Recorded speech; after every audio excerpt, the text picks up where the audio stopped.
अस्सलामुअलैकुम वरहमतुल्लाहि वबरकातुहू। बख्श टेक्निकल में खुश आमदीद। आज की वीडियो में इस वाशरूम के बारे में पूरी डिटेल आपको बताएंगे। जो सेवरेज की फ़िटिंग है उसके बारे में भी, और जो पीपीआरसी फ़िटिंग है पॉइंट किस हिसाब से रखे हुए हैं उसके बारे भी। सबसे पहले आप इस वाशरूम की जो चौड़ाई है वो देख लें। 3.5 फीट इसकी चौड़ाई है, ये आपको नज़र भी आ रहा होगा, तकरीबन 42 इंच। और इसकी जो लंबाई है वो है 7 फीट। ठीक है, आपको तकरीबन नज़र भी आ रहा होगा, 7 फीट लंबाई है और 3.5 फीट चौड़ाई है। ये पी टैप हमारा WC के लिए है, और ये पी टैप जाली के लिए है। ऊपर पाइप जा रहा है वाश बेसन के लिए। इस तरह हमारी WC लगेगी लंबाई की तरफ, और इस तरह ये किबले की सिमत है। ठीक है ना। ये लोटा भरने के लिए पॉइंट हमने रखा हुआ है। एक कॉर्नर से यहाँ तक इसकी जो चौड़ाई हमने रखी है फासला, ये 34 इंच है, क्योंकि जगह के हिसाब से थोड़ी कमी है। ये WC हम जो पी ट्रैप है, ये इस दीवार से इसका जो फासला हमने रखा है वो हमने 21 इंच रखा है। मतलब पी ट्रैप का जो सेंटर है वो 21 इंच है। इस दीवार से भी अगर पैमाइश करेंगे इस दीवार से, तो भी इसका फासला उसी हिसाब से 21 इंच आ रहा है। मतलब दोनों दीवारों के दरमियान में हमारा पी ट्रैप लगना है। इसके बाद आपको ये जो टी नज़र आ रही है, ये TY का हमने इस्तेमाल किया हुआ है। पहले भी कई वीडियो में मैं बता चुका हूँ, जब भी सेवरेज का काम करना हो तो TY का इस्तेमाल करें अंडरग्राउंड में।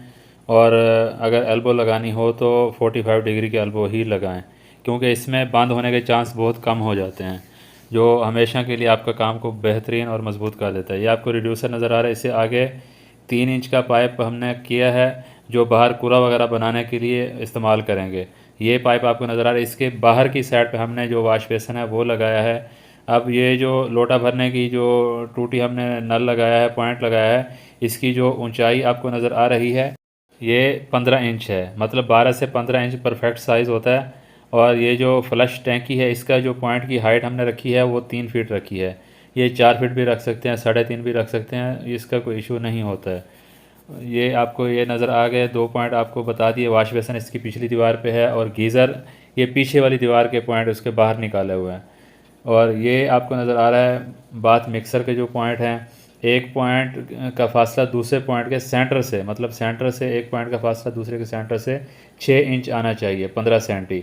और इसकी जो हाइट है वो 3 फीट से लेके 39 इंच तक, जो बिल्कुल परफेक्ट साइज़ होता है, इसी हिसाब से मतलब होता है।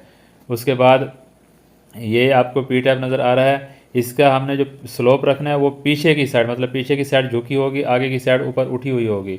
तो कभी भी आपका जो पी ट्रैप है वो कभी स्मेल नहीं करेगा।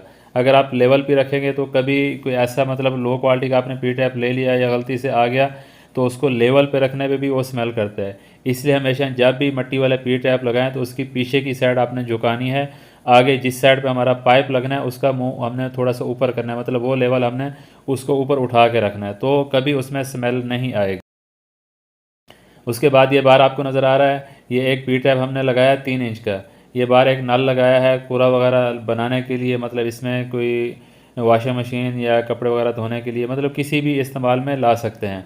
उसके बाद ये दूसरी दीवार पे आपको 2 पॉइंट नज़र आ रहे हैं। ये हमने वाश बेसन के लिए पॉइंट निकाले हुए हैं, और ये वाश बेसन की ड्रेनेज के लिए ये पाइप हमने 2 इंच का ये निकाला हुआ है। ठीक है, इसी हिसाब से।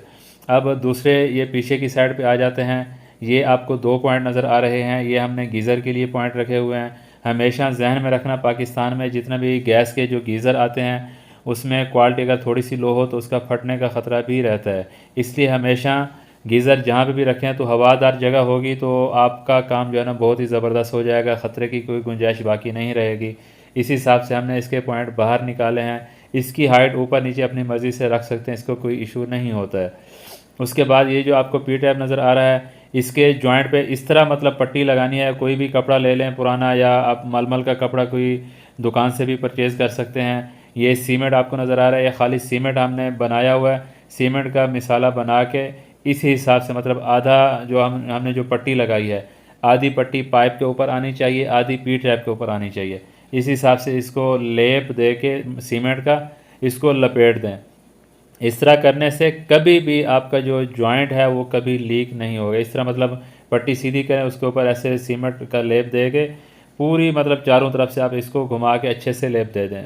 बल्कि जितने भी जॉइंट आप टी नज़र आ रही है, अपना सॉकेट नज़र आ रही है, अपना बुश, इसके ऊपर भी आप लगा सकते हैं अपनी सेफ्टी के लिए। ये इंतहाई मज़बूत और बेहतरीन हो जाएगा, इसमें किसी किस्म की गुंजाइश बाकी नहीं रहेगी कि आप इसमें शक भी नहीं कर सकते, कि इसमें थोड़ा सा भी शक भी बाकी नहीं रहेगा कि ये लीकेज का।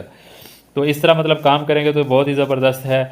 आगे आपको दिखा रहे हैं कि पहले जो काम होते थे इस तरह मतलब सीमेंट के प्लस्तर करते थे, सीमेंट के हिसाब से इसको बनाते थे तो कभी भी लीकेज नहीं आता था। ये भी सादा सिंपल सा बनाया, उसके ऊपर कोई टाइल, कोई चीज़, मार्बल वगैरह कुछ भी नहीं लगाना है।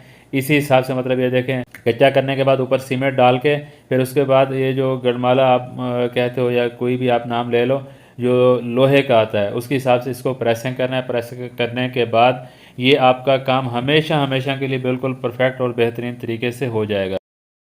वो साल साल चलती है, ना उसमें ग्रोटें का मसला रहता है, ना ही किसी किस्म का कोई और मसला रहता है। ये छोटी सी इन्फॉर्मेशन थी जो आप तक पहुंचानी थी। वीडियो अगर अच्छी लगी है तो वीडियो को लाइक कर दें, चैनल पर नए हैं तो चैनल को सब्सक्राइब कर दें और साथ ही साथ बेल आइकन को प्रेस कर दें। मिलते हैं इस तरह की नई मालूमाती वीडियो में, तब तक के लिए अल्लाह हाफिज़।